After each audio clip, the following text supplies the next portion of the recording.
Svet sa neustále mení a je dôležité nové impulzy spoznávať. To je jedna z myšlienok grantového programu Spoznajme sa nitrianskej komunitnej nadácie. Tento program prináša príležitosť, aby cez malé komunitné projekty sa títo ľudia, ktorú tvoria väčšinu, a títo ľudia, ktorí sem prišli z cudziny, mohli lepšie poznať a navzájom spolupracovať. Tento rok bolo podaných 17 projektov a podporili sme 6. Myslím si, že každý rok je záujem o tento program väčší a projekty sú kvalitnejšie. Projekty predkladali aj neformálne skupiny. Členkou jednej z nich bola nitrianska výtvarníčka, ktorá pred pár mesiacmi začala robiť dobrovoľníčku v centre Komín. Tým, že som žila dlhé roky v zahraničí, tak asi si s nimi rozumiem viacej a preciťujem, čo zažívajú v cudzej krajine, pretože vyhľadať pomoc v cudzej krajine je veľmi náročné a nakoniec chýba im určite aj rodina, čo mne veľmi chýbala, takže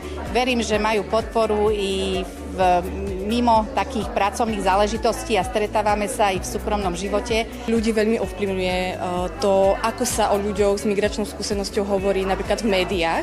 A častokrát tí ľudia už prichádzajú, akoby, že ešte nemusia poznať niekoho z tejto komunity a už prichádzajú s nejakými predsudkami, ktoré buď sú nejaké neutrálne, alebo častokrát aj negatívne, práve preto, že rôzne politici nejakým spôsobom túto tému akoby, že aj využívajú na nejaké naháňanie politických bodov. Takže v tomto kontexte je to výzva pracovať a prepájať tie komunity na tej lokálnej úrovni. Práve preto majú podľa nej projekty na prepájanie komunít na lokálnej úrovni veľký význam. Spoznávanie sa však niekedy deje aj automaticky. Mamičky, ktoré majú migračnú skúsenosť na detskom ihrisku, zoznamujú s mamičkami, ktoré vlastne sú akoby že domáce miestne a zistia, že je toho o mnoho viac, čo ich spája, ako rozdeľuje. Občianske združenie Marína získalo grant na pokračovanie dlhodobých aktivít, ktorou je napríklad aj jazyková kaviareň.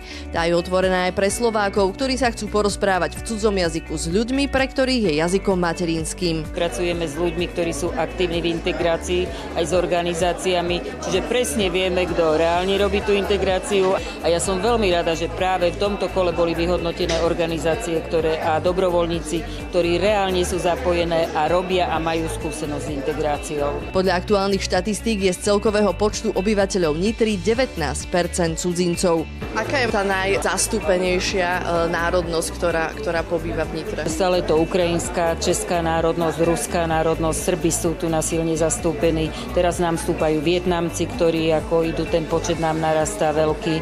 Filipíny, ktorí sú tu, Gruzia. Podľa Fraňovej je jedným z cieľov grantového programu Spoznajme sa dosiahnuť, aby cudzinec nebol chápaný ako problém, ale ako benefit na rozvoj majoritnej spoločnosti. Tento rok sa o to pokúsi 6 podporených projektov, ktoré na realizáciu získalo spolu 11 890 eur. Hlavným partnerom grantového programu Spoznajme sa je spoločnosť Jaguar Land Rover. Ak sa tí cudzinci tu u nás budú cítiť dobre, budú mať vytvorené podmienky na to, aby boli spokojní a zároveň aj teda tá naša komunita domáca, lokálna bude spolupracovať, alebo teda budú ich vnímať takisto, že sú to ľudia, od ktorých sa vedia inšpirovať, vedia sa veľa naučiť, tak skrz týchto projektov sa dokážu viacej spoznať, tie kultúrne odlišnosti možno, že sa priblížia nejakým spôsobom a vidíme to aj my u nás vo firme, ako navzájom interagujú títo ľudia, robia si spoločné výlety, učia sa spoločne jazyk, čiže určite to má velikánsky prínos.